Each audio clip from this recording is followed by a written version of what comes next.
Come in. Welcome. I am E.G. Marshall. Welcome to the sound of suspense, to the fear you can hear. For the next 52 minutes, I will be your trainer. I say trainer because we are concerned with a horse, a remarkable, powerful stallion who not only runs, but who thinks. And what does he think about? In our spine-tingling tale, he will think most about revenge. Go, Spartacus, go! You'll find him. You'll catch him. And when you do, he's yours. All yours. Emily! Emily, here I am! See him, Spartacus. See him. I'm here, Emily! Get him. Go, get him.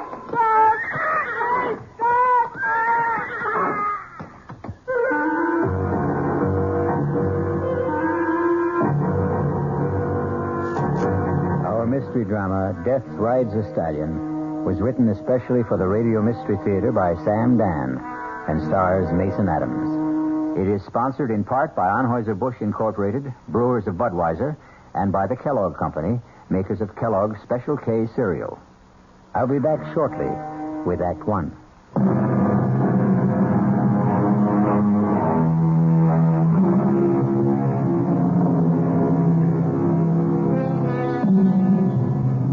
He's a big 5-year-old chestnut stallion. He's in the prime of his glorious life. He has fire in his eyes and steel springs in his legs. The powerful muscles ripple beneath his shiny, velvety coat. And he also has a mind of his own. He's a rebel who acknowledges no master. That's why he's called Spartacus. But if he has no master, he does have a mistress. A slender, freckle-faced girl named Emily. And he will respond to her slightest touch, her softest whisper. Whoa, Spartacus. Right here. Steady, boy. Steady. Good boy. Listen, Spartacus. Here he comes now. Here I am, Frank. Oh, good morning, Uncle Harry. Oh, morning, Emily. Do I detect a faint tone of disappointment? Disappointment? Oh, why, Uncle Harry, you're my favorite human being. Oh, I have the impression that you were expecting someone else. Who, me? Well, I wasn't expecting anybody. Oh. Look, I don't say that Lollygag here is in a class with Spartacus, but we challenge you to race. Well... How about here to Parsons Creek? Now? Unless you just want to stand around all day. The truth is, Uncle Harry, I am waiting for somebody. Oh, so that's the secret of your early morning rides. And who is your partner in these assignations? Frank. Oh. Well, there's no accounting for taste, I suppose. I think I'll commune with nature on my own. Up, Lolly, here. Uncle Harry, wait. Whoa there, Lolly. Emily, if everybody listened to you the way the horses do, you could rule the world. Uncle Harry, do you know what I think? No, ma'am, you're too deep for me. I think this morning Frank's going to ask me. Ask you what? Ask me what? Ask me to marry him, of course. Why would Frank do that? Why would he... Oh, I suppose I'm not really pretty enough for a man to ask. No, Emily, I never meant to imply that. Why, you're even prettier than Judy. No, I'm not. Nowhere near. Well, it's just that I thought... What did you think? Well, Emily, it's obvious that Frank really... What's obvious is that you dislike Frank, and therefore you don't even bother to know him. Frank looks for more than a pretty face. Has he given you any indication? Well, of course he has. Really? Well, what did he say? He didn't say anything. Does he have to? It would help. Uncle Harry, I know by the tone of his voice, the way he looks at me, everything about him, everything tells me he loves me. And I love him. Oh, how I love him. You think I'm crazy? I think I'll ride back to the house and have some breakfast. Well, this is the last time I'll bare my soul to you. Darling, look, I wouldn't want you to get hurt. I'm a big girl now. You don't know very much about men. Maybe, but I know what I like. Well, sounds like company's coming. Good Hi. morning, sir. Good morning, Emily.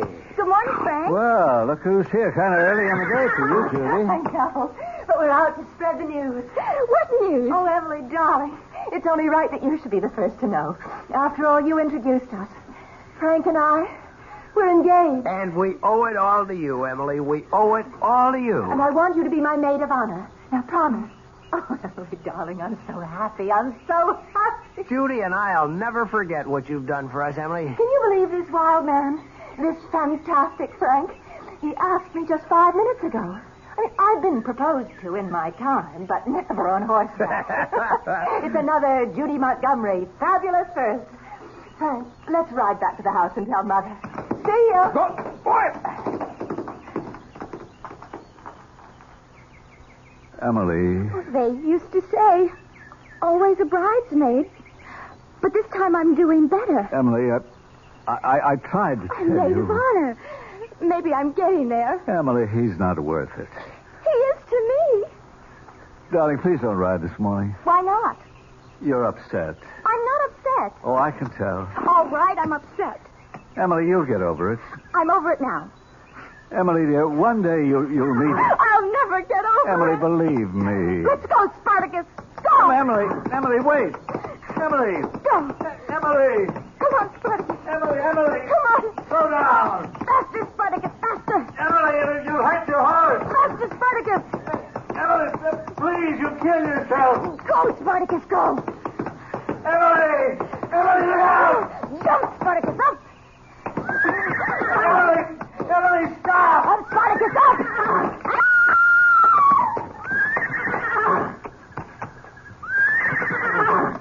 Emily. Oh, no. No. Emily.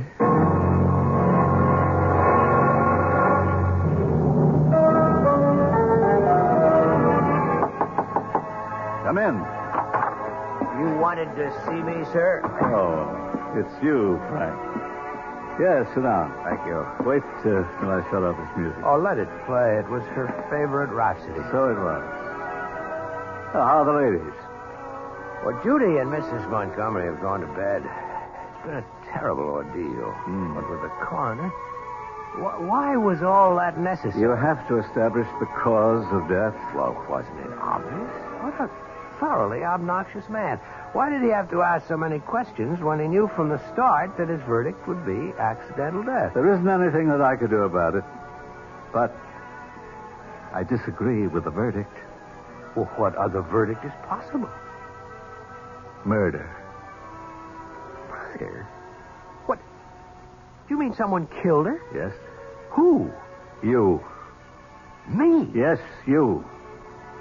But that's impossible. Why is it impossible? Well, because I wasn't even there. You were there. What are you saying, sir? You don't have to call me sir. Don't pretend with me. I can see through you.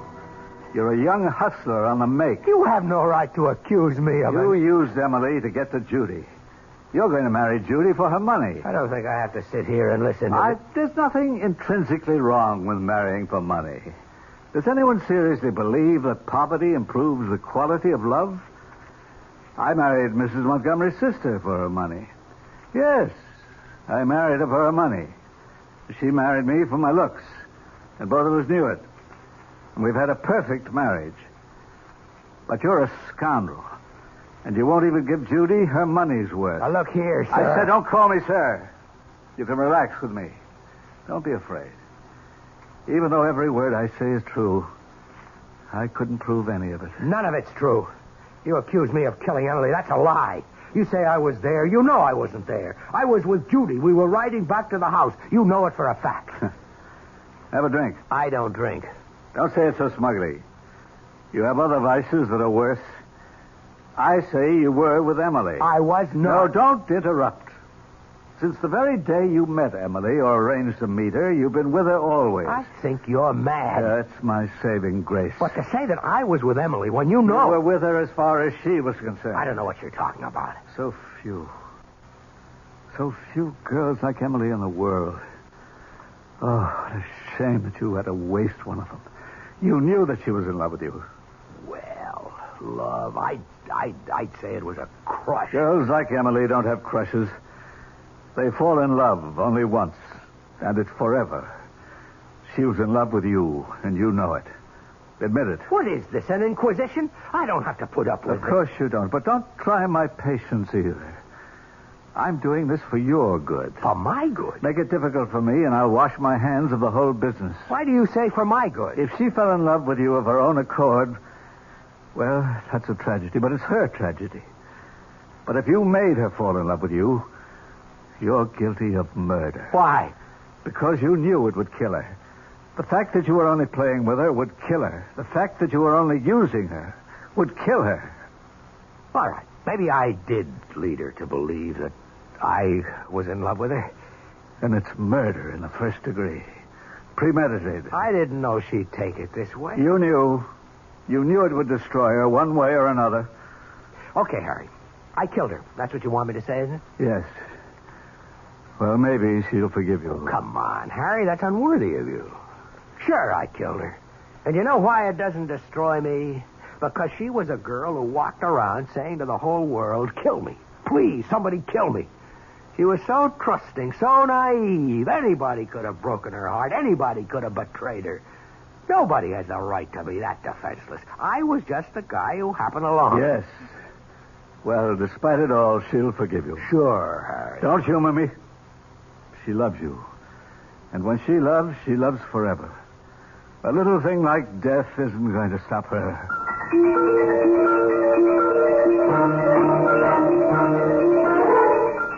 Good morning, Mac. Morning, Mr. Frank. You going to ride? Who do you want? Spartacus. You do, huh? Saddle him. Saddle him, the man says. What's the problem? The problem's right there in the corral. You can look at the problem. You can listen to the problem. You want to ride Spartacus, Mr. Frank? You go in there. You put the saddle on him. How long has he been acting up? More than a week now, since we lost Miss Emily. How long can he go on like that? Oh, for another 5 minutes. Or for the rest of his life. Poor Spartacus. He's kind of in mourning, that's all. Oh, Miss Judy said she'd wait for you at Parsons Creek. I got Bolivar saddled up.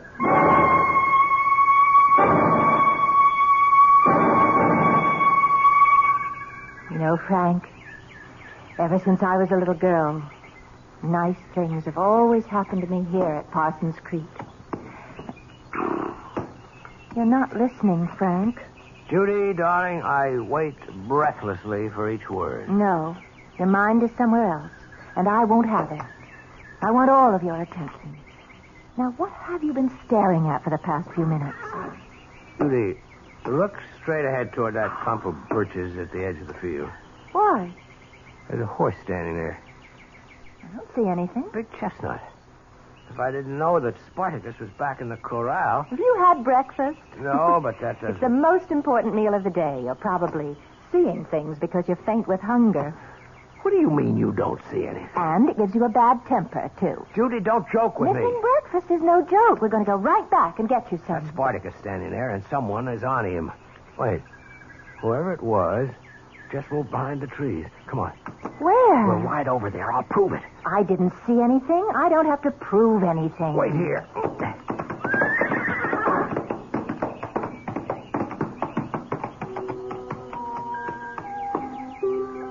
Good morning, Frank. Where have you been all week? Emily. I've been waiting for you here every day. You're not angry with me, are you, Frank? Emily. Where would you like to ride this morning? You know, I never did thank you for that piano rhapsody. It was so thoughtful. Come on, boy. Let's go, Bolivar. Frank, don't go. Don't go, Frank. Ready to go back for breakfast, Frank? Yeah. Yeah. Well, was anybody there? Oh, no. There was nobody there. Nobody at all.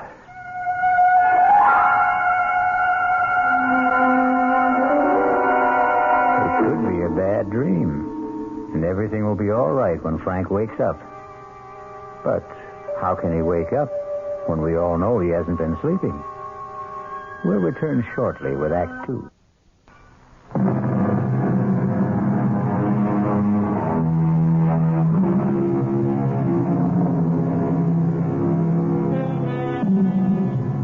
And now, Act 2 of Death Rides a Stallion. Frank has gotten over the shock of seeing and hearing a dead Emily, but not completely, it seems, as he has breakfast with Judy.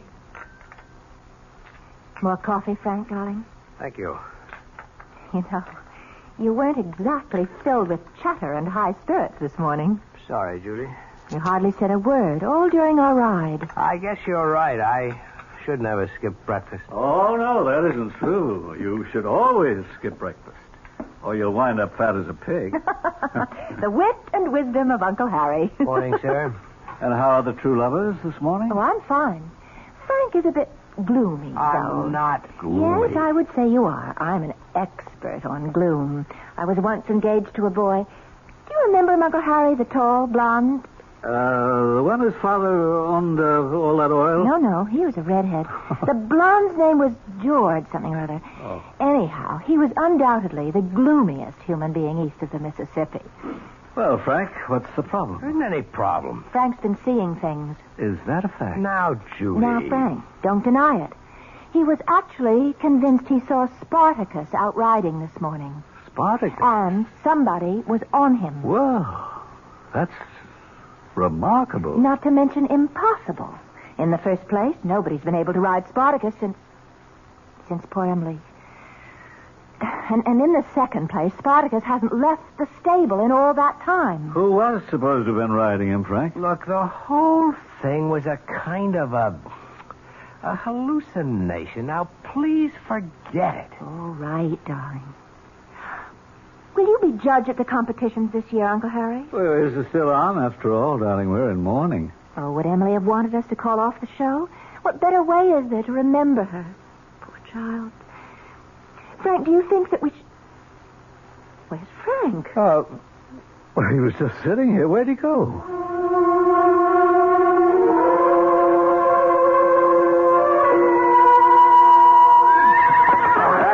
Come on, Spartacus. Come on, calm down, boy. Calm down. Everything's all right. Everything's going to be all right. I want to talk to you.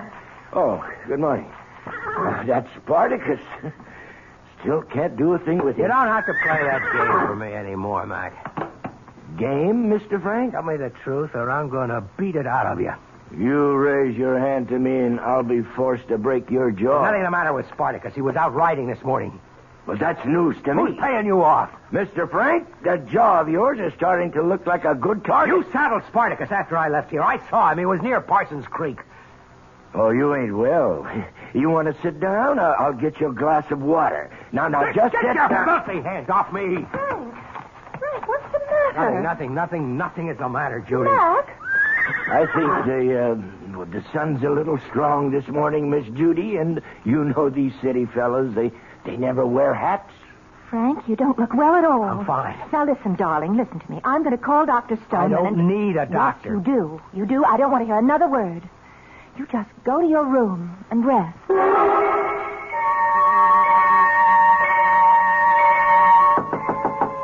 Come in. Oh, it's you. Darling, I don't want to hear another word. Just go to your room and rest.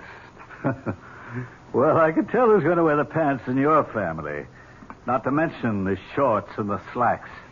When $26 million tells me to go up to my room, I go. There's a bit of an exaggeration there. She only has 23. Well, it won't change my style of living. What's this I hear about you hallucinating? I'll admit you had me going, Uncle Harry. I had you going? For a minute back there, I believed. Oh, did I ever believe What did you believe, Frank? I believed, and listen to this, I believed that the dead return.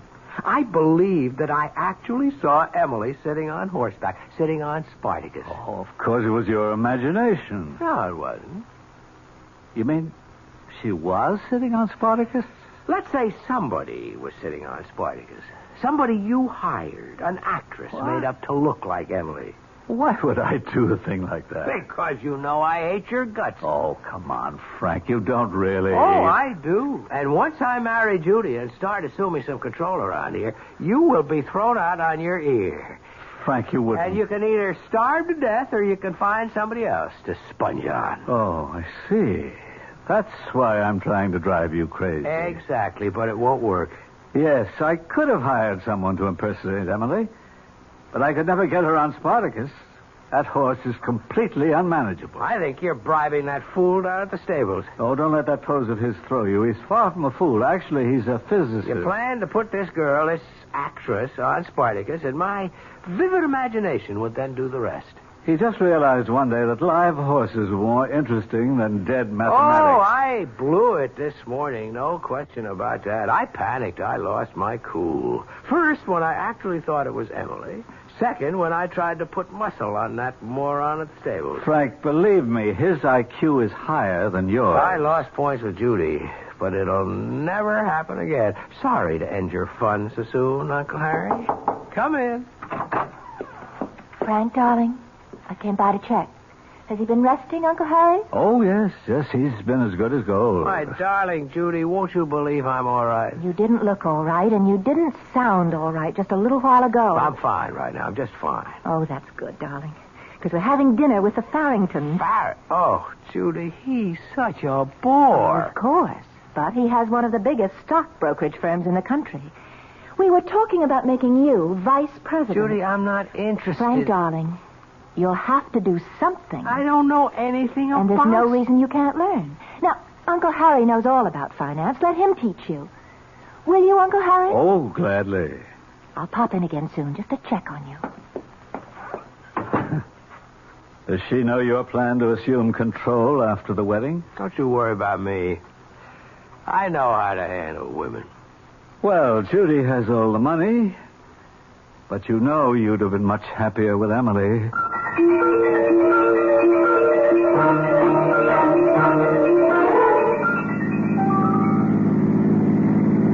I was so proud of you this evening, Frank. You were so attentive and so interested. You hung on Jim Farrington's every word. I'm going to work for him. No, dear, not for him. With him. After all, Mother and I are major stockholders in Farrington and Company. Now, don't you find stocks and bonds fascinating? Slow down, Judy. Why? Slow down. Look out, Judy. Judy, you all right? Oh, of course I'm all right. Why did you make me skid off the road? There was somebody up ahead. I didn't see anybody. Yeah, there was somebody up ahead on horseback. On a horseback?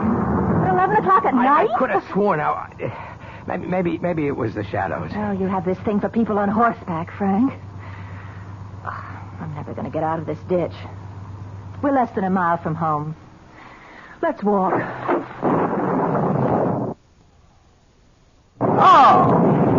Oh, no. We'll have to wait till it lets up. Oh, we could wait all night.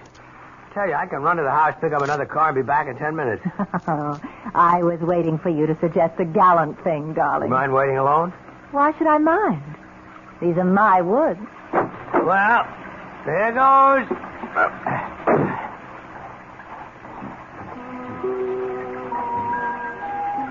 Hello, Frank. What? Emily.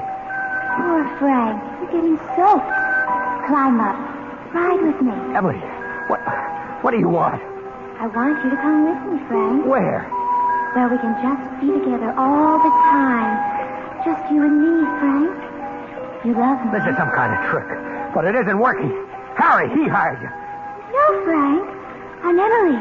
Really. When I saw you this morning, you mentioned the piano rhapsody. Harry knew about it. He coached you. No, Frank. Only you and I know about the day we met. Only you and I.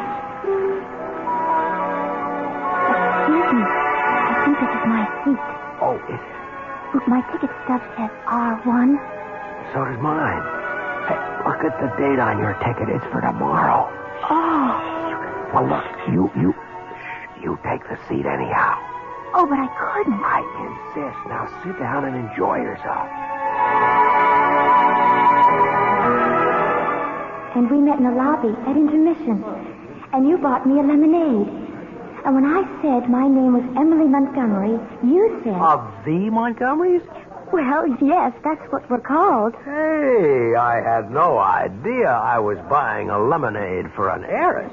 Oh, I'm not an heiress. My stepsister Judy has the money.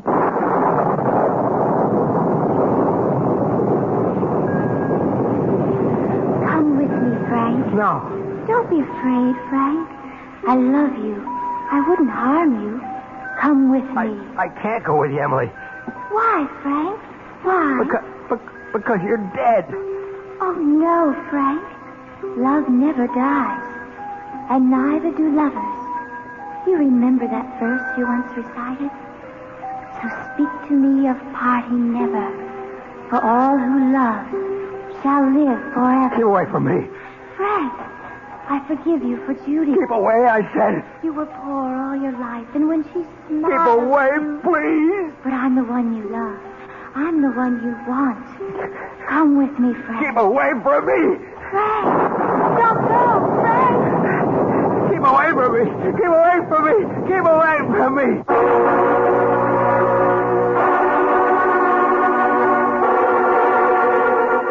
And so, we have here a man who is sprinting down a country road at midnight, in a pouring rain, shouting, "Keep away from me." And his urgent plea is directed to a dead young lady.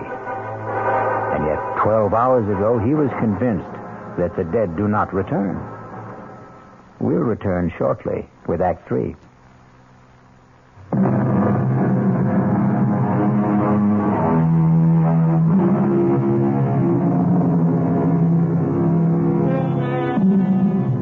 A lonely country road in the dead of night.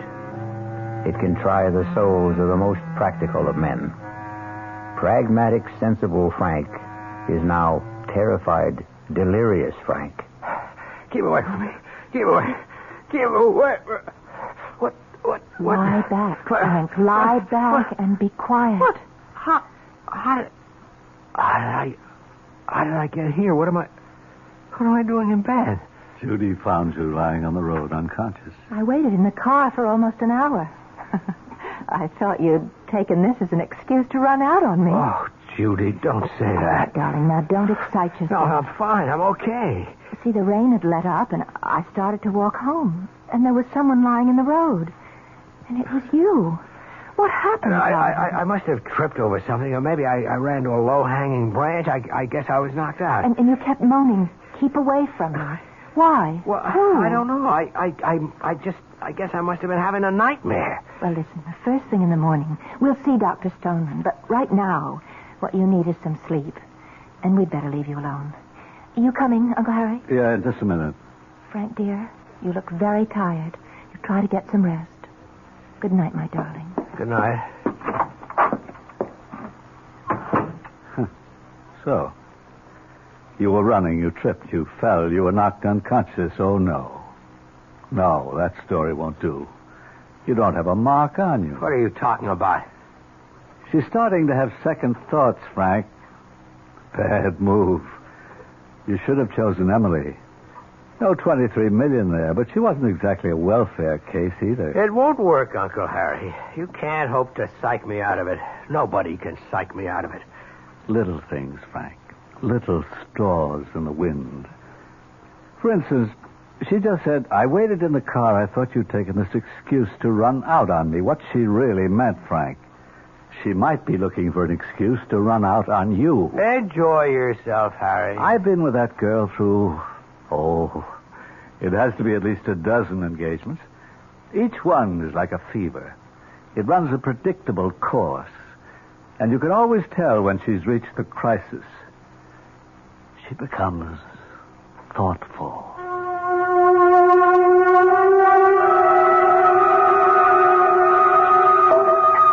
Pour you another glass of wine, dear. Judy, more wine? No. Oh, thank you. What a glorious spot for a picnic. Frank, did you tell Dr. Stoneman everything? Of course. You heard what he said. I am 100%. Did you say anything about that mysterious rider? What mysterious rider? Oh, I know for a fact you've seen it twice. Once yesterday morning and again on the road last night. The rider who's supposed to be on Spartacus. What's there to say about it? It's impossible. Who can even get a saddle on Spartacus these days? Then why do you keep seeing him with someone on his back? Judy, darling, didn't you ever have a momentary flash? Well, an illusion? No, not really. I take after Dad, both feet on the ground. You know, it's a pity you never knew my dad. There was a man for you. You're a lot like him, except when you get these, what do you call them, delusions? No, he wasn't like that at all. Who's that coming? I don't see anybody. Oh, Frank, not again. Hello, Frank. What's the matter, darling? Nothing. Nothing is the matter. I'm fine. Well, you don't look it. Come with me, my dearest. Frank, are you sure you don't have some deep, dark secret? Come with me. She won't mind if you come with me. I always thought I wanted to marry a man of mystery, but... Judy and I, we grew up together. We loved each other as sisters do. Frank, are you sure you haven't been drinking? She wouldn't have taken you if she knew I loved you. Judy, let's go back to the house. But we just got here. No, but please. Don't go with her, Frank. Come with me. All right, we might as well. I can tell you're not going to be much fun today.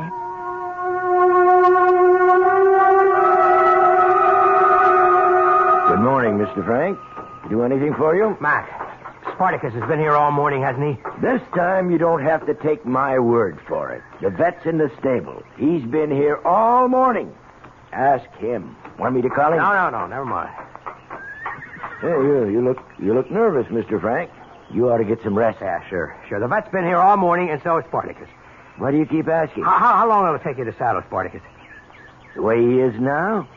Forever. I'm going to ride Spartacus. Mr. Frank, now that is a damn fool thing to do. If you won't saddle him, I will. I tell you what, Mr. Frank, this is a bad time. Toward evening, he kind of simmers down a bit, and that's the best time to try. Right now, he'd kill the both of us. That's 5 o'clock. Oh, I'd say 5 o'clock's just fine.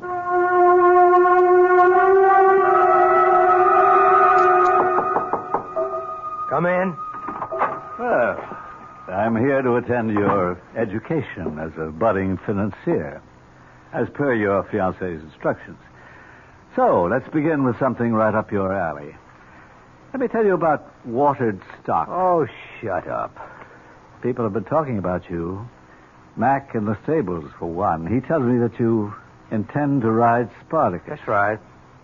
Why? Harry, at first I thought you were out to destroy my mind with an actress who was impersonating Emily on Spartacus. But that's impossible. Might have been fun at that. Now I know for sure that I am having hallucinations. I keep seeing Emily. Oh, that's bad. But as long as I'm aware of it, I can handle it. It's my own mind, and I can control it. Hooray for you. The key to this thing is Spartacus. If I can break that horse, I can break this whole psychological hang-up. Well, that's what you think it is, a psychological hang-up. Absolutely. Judy's also been talking about you. She's a little disturbed. I didn't notice. Yeah, key sign. Tell me, did she talk about her father yet? No. You sure? Well, she happened to mention him briefly. But his name did come up. Just in passing. Oh, bad news for you. Why don't you get out of here? I don't think she'll ever marry anybody. None of this is going to work, Harry. Her daddy was just too overwhelming a man. She's attracted to guys who resemble him. And then when she finds out the resemblance is only superficial, she's done it no fewer than 12 times. Oh, my goodness.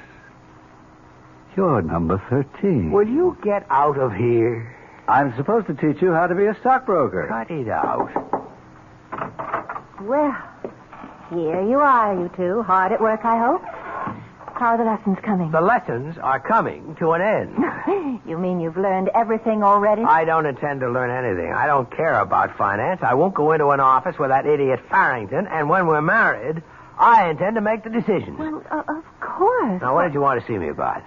I just came up to find out if you were all right. Obviously, I'm fine. Oh, well, I'll see you at dinner. That's how you handle women, Uncle Harry. That's how you regain control of your mind. And now, I'm going for a walk. Oh, if you happen to see Emily riding Spartacus, say hello for me.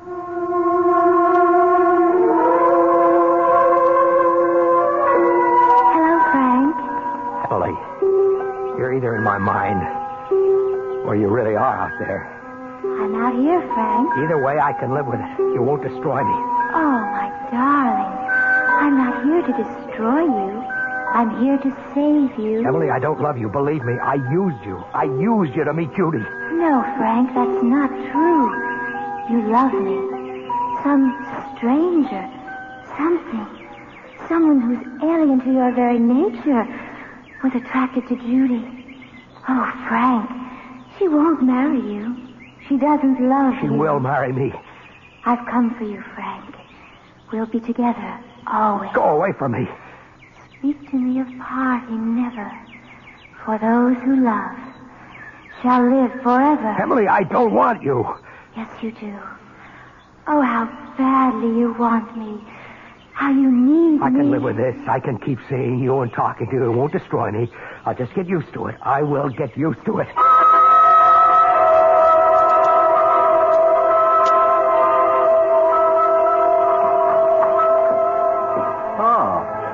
Back so soon, Frank? Have a nice walk? Boy, thought Judy'd be here. Wanted to find out what the plan was for dinner. Aren't you the newly appointed planner? No, not when it comes to dinner. That's a woman's prerogative. Well, Judy isn't here. Where'd she go? She left for the airport. Why? I wouldn't know. Did something come up suddenly? Probably. Oh, she left you this note. Thanks. Frank, darling, how lucky we are to find out sooner rather than late. Obviously, it isn't going to work. The one thing I must have in my life is someone solid, dependable, someone who has a clearly defined goal and purpose. You're wonderful, Frank, but so moody, so unpredictable. How ironic. You would have been just right for Emily. I realize that now. Had she lived, I'm sure you would have found each other. I hope we can meet again as friends. Judy. Well, Frank, I'm sorry. Let me pour you a drink. I'll ride that damn horse. I'll kill him. Doc! Yes, Mr. Frank. You saddle Spartacus. No, sir. Saddle him. I have strict orders from Miss Judy that no one's to ride Spartacus at this time. Anyhow, sir, he's impossible. No. He's standing there very quiet. Well, that's just for the moment. Frank. Oh, Frank, darling. There's Miss Emily. She's getting ready to ride him. Miss Emily? There she is, right beside him. You see Miss Emily? Of course. Come with me, Frank, darling. We'll be together now. Yes, Emily. I was so foolish. Mr. Frank, please tell me, who are you talking to? Miss Emily? Come, Frank. Yes, Emily. You're all I have. Climb up behind me. We'll ride Spartacus together. Hey, Mr. Frank, where do you think you're going? You can't go in that corral. That horse will kill you. Spartacus, look at him. So still, so gentle. I can't let you go in there. It's all right. Emily and I will ride him together. Come, Frank. I'm waiting. Let go of me, Max. Mr. Frank, Bert, quick, come on, give me a hand. I can't hold. I'm waiting, Frank. Let me go. I'm coming, Emily. Mr. Frank, get out of that corral. Climb on, Frank. Climb on. Get away from that horse. Get away. Don't be afraid of him, Frank. Climb on. Don't touch him, Mr. Frank. Back away. Here. Let me help you. Back away. Take my hand, Frank. Take my hand. Yes, Emily, yes. Don't touch that horse. Don't be afraid, Frank. Emily, give me your hand. Emily, where are you? Emily! Emily, help me! Help me! Mr. Brown! No!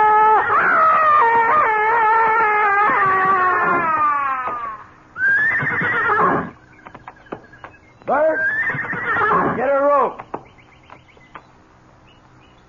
Jerry, call an ambulance. As you can already guess, the ambulance was too late. But, as the poem says, those who love shall live forever. If Frank truly loved Emily at the end, then both of them will be together somewhere, forever. I'll be back shortly.